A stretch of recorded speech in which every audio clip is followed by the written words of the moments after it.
अस्सलाम वालेकुम। मैंने एक वीडियो बनाई थी जिसमें मैंने कहा था कि माउथ वॉश का इस्तेमाल कम से कम करें, क्योंकि माउथ वॉश में ऐसे जो है इंग्रेडिएंट्स होते हैं जो कि हमारी सेहत के लिए अच्छे नहीं होते।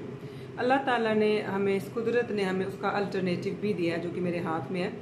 तो सबसे जो बेस्ट चीज़ें होती हैं मुझे, तो मैं यही कहूँगी कि जो नेचुरल जितनी होंगी चीज़ें, जो नेचर से करीब होंगी, वो हमारी सेहत के लिए ज़्यादा अच्छी होंगी।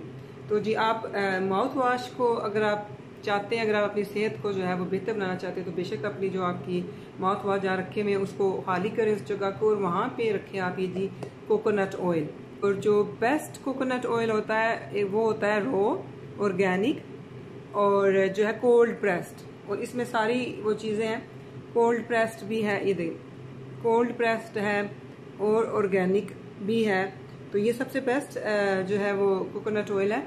और आपने इसको यूज़ ऐसे करना है कि जब आपने दांत ब्रश कर लिए हैं तो आप थोड़ा सा ये लेके आप अपने जिस तरह माउथ वॉश यूज़ करते हैं मुंह में, उस तरह से आपने इसका इस्तेमाल करना है। और फिर आपने जो है जिस तरह से हम रिंस कर लेते हैं अपना माउथ, वैसे आपने रिंस कर लेना है। जो कोकोनट ऑयल है ना, इसकी हमारी सेहत के लिए बहुत ज़्यादा इसके फ़ायदे हैं। एक तो जो है ये आप अपने बालों में लगा सकते हैं, और बालों के लिए बहुत अच्छा है, उनको सॉफ्ट और सिल्की बनाता है, आपको पता ही होगा।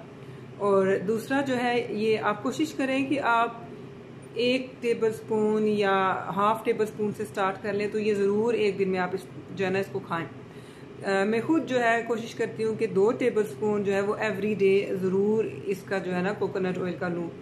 टेस्ट भी बहुत नाइस होता है और सेहत के लिए बहुत बहुत ज़्यादा जो है ये फ़ायदेमंद है। तो आप मुझे बताइएगा यूज़ करके कि कैसा आपको जो है क्या इफेक्ट आ रहा है, और क्या आप इसको जो है खाने में भी इस्तेमाल करेंगे। इसमें आपने कुकिंग नहीं करनी इस ऑयल में, फिर इसकी जो प्रॉपर्टीज होती है वो चेंज हो जाती है। आपने इसको रॉ खाना है, कुकिंग नहीं करनी, इससे कोई भी आप कुकिंग ना करें।